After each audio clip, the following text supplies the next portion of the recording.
Picking up from where the anime left off, Chapter 45 begins with a celebration of everyone getting some recovery after the last fight. Kyoka stands up and tells everyone about the chief's assembly and that it will get a lot busier for her. Himari snaps and tells Yuki that she will train with him after the chores. Meanwhile, Shushu plans her secret strategy to get Yuki to like her. We see Yuki and Himari outside the dorm planning to train her copy ability together. She recalls her mother's words of being a drag and how it felt. She says that she wants to use her ability to absolutely crush her in a fight, asking Yuki if he would lend her his strength. Our duo starts to train but quickly realize that they need a more powerful form. Himari tries to help Yuki with her ideas and Yuki begins to channel all his strength inside him, and we see few changes on him. As a symbol of luck, few Shuki appear before them. They quickly manage to get through them and end their training session. Suddenly, Himari drops her uniform and orders Yuki to kiss her arm. They both get flustered but Yuki quickly obeys her to get the reward done. But that wasn't the end. Himari tells him to kiss her arm all the way down to her armpit. She starts complaining, but doesn't seem that angry, maybe even enjoys it.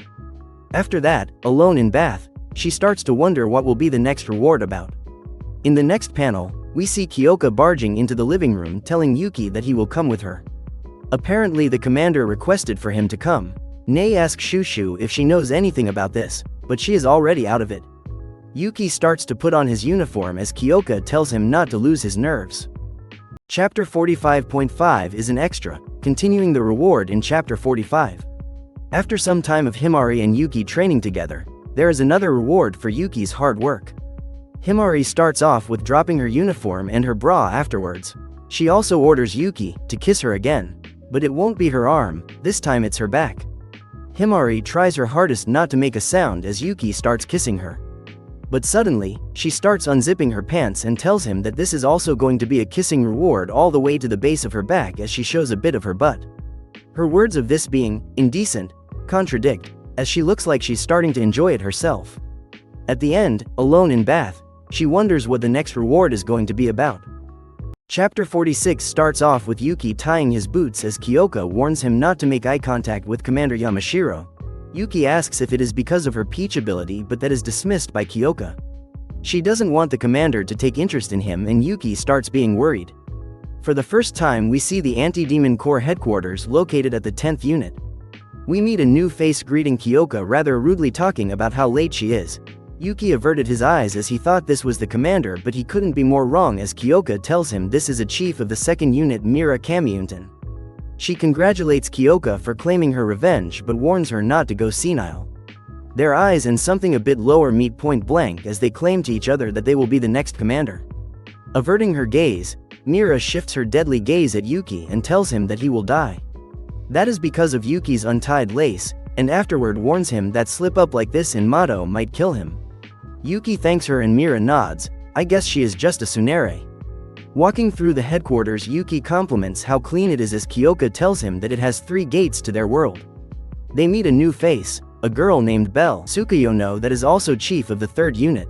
Kyoka asks her why she isn't inside the conference room already, as Belle starts to cry about how she and her unit didn't achieve anything during their last fight and is scared of the commander making fun of her. 3 of them stand before big door leading up to the conference room. Kyoka opens them and we see the conference room with unfamiliar faces. Of course there's the one and only Tenka Izumo, chief of the 6th unit, but there are a lot of other chiefs we don't know. Chief of the 1st unit Konomi Tatara, chief of the 5th unit Yakumo Ezo, chief of the 9th unit Fubuki Azuma, where have I seen that name before? Then chief of the 8th unit Varvara Pilipenka, and last but not least the commander Ren Yamashiro.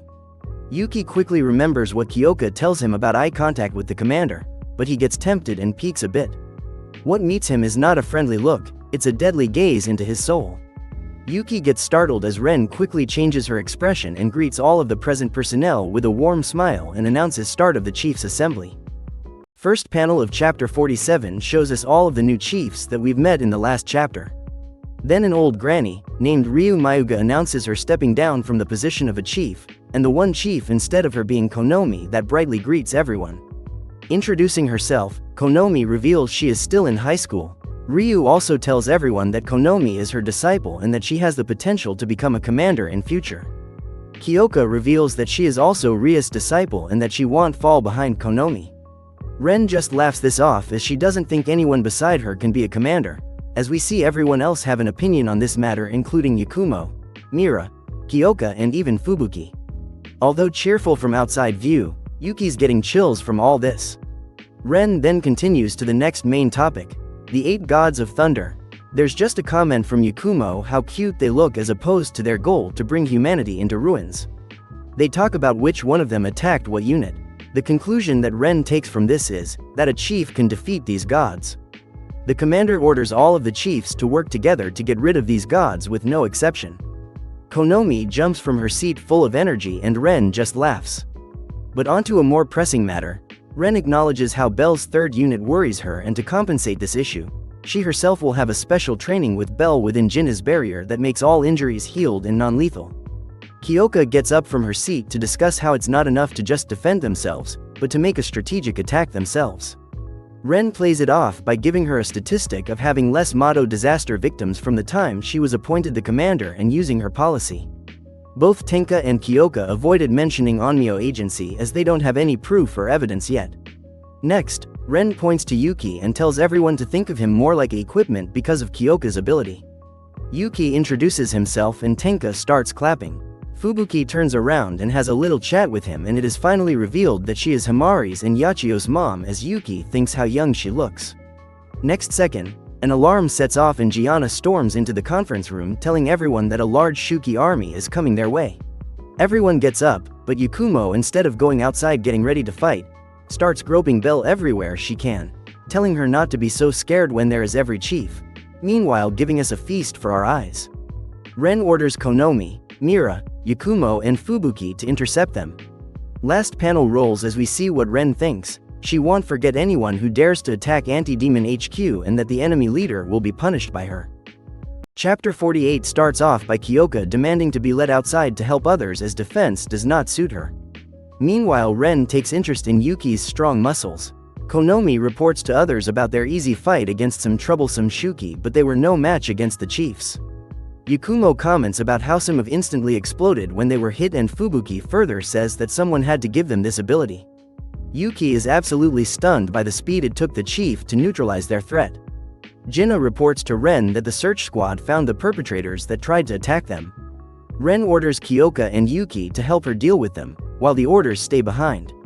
In the next panel we see Konomi looking at Ren flying past her like a lightning as we finally see our troublesome squad. They are preparing to send out next wave of Shuki, but someone really pissed appears before them. One of them tries to petrify Ren, but it doesn't seem to work. Ren just comments on who they could be as another of the perpetrators tries to burn her to the ground. This ability also seems to be nullified by Ren, as she kicks the living shit out of her. Ren just analyzes that she might have had an ability, using words like Inumaki. As Ren slaps another one, the brain of this operation throws a remodeled and drugged experiment supposed to be strong. Let's say that he wasn't. She pulls out a gun and starts blasting. Ren reflects the bullets back at her, neutralizing her. Our last enemy that gave some of the Shuki an ability to explode, looks desperate and tries to bomb the whole area. Ren comments that it would be troublesome and neutralizes her ability.